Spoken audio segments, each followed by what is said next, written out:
PR plan, designing a personal PR plan. Number one, identify your goals and objectives and your target audience. The same thing if you have a book. Who's been in my coaching class? All right, so you know, the first thing I always tell you, who's your audience? Who are you talking to? Where are they? What are they doing? Where do they live?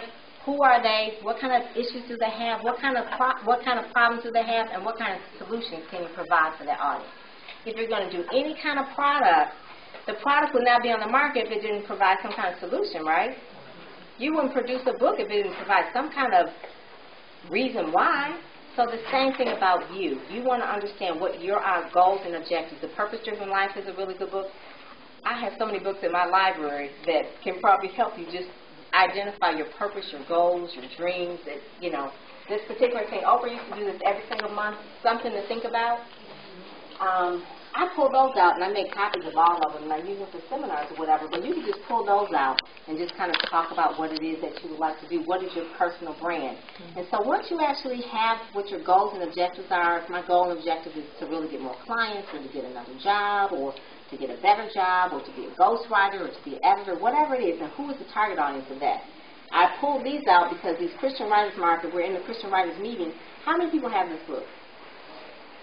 This is where you are. If you're a Christian writer, you're in the Christian Writers Market. There's no sense in trying to figure out what market you're in. You're in the Christian Writers Market.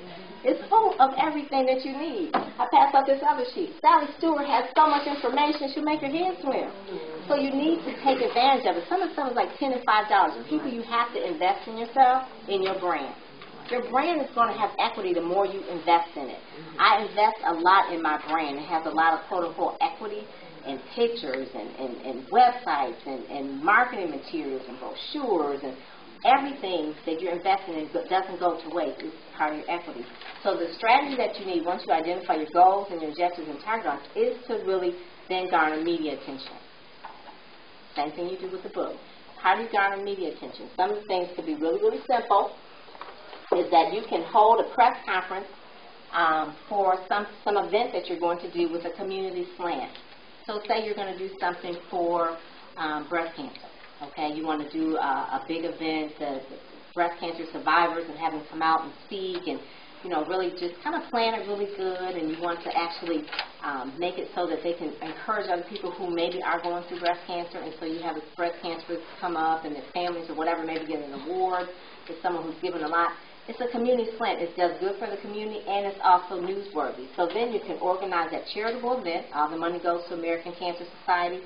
You get pressed if that's part of your brand. If it's not part of your brand, then don't make it calculated. Okay, but do an event of some sort. And how do you get pressed? You send the press release out. You let them know what you're doing. It's a charitable event. It's for the good. It's for the cause. That's one way. If you get an award, you can do a press release on that. Obviously, you can... if you get a promotion, you can do a press release on that. There's things that are newsworthy. Anthony knows that you could do a little blitz on and that sort of thing.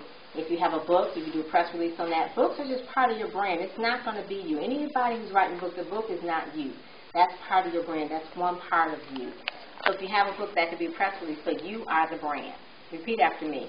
You are the brand. I am the brand. You are the brand. You are the brand. That is what you're bringing to the table. The other thing you can do for your personal PR plan, Anthony said, is volunteer. Volunteer, intern, whatever you want to call it. Wherever you want to go, you have to sow.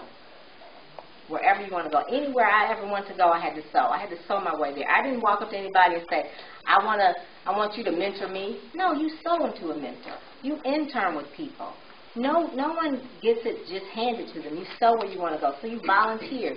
Especially if you're unemployed and you want to switch careers, you go and work for someone else. You go, you know, the old days they say, you go and fetch coffee, whatever it is. And you heard the guy from Russell Simmons guy, I can't think of it, Kevin Lyle. He was an intern for Russell Simmons for so many years, and now he runs Def Records, whatever his name is, you know. But he was started as an intern, getting coffee for these guys. He's getting paid now. He's getting paid. He wrote a book called Hip Hop Guide to Success. Really good book if you hip hop. The other thing is that you want to do is network. See and be seen. See and be seen. So if you're going to see people, you want to go and know where they're going. Okay, so you want to be aware of that. Stay in touch. Social network. Know where to go. And then be seen. If you're going to be seen, you want to be in your best possible appearance. Okay? Whatever it is. Makeup down. Hair. image, whatever it is, be seen.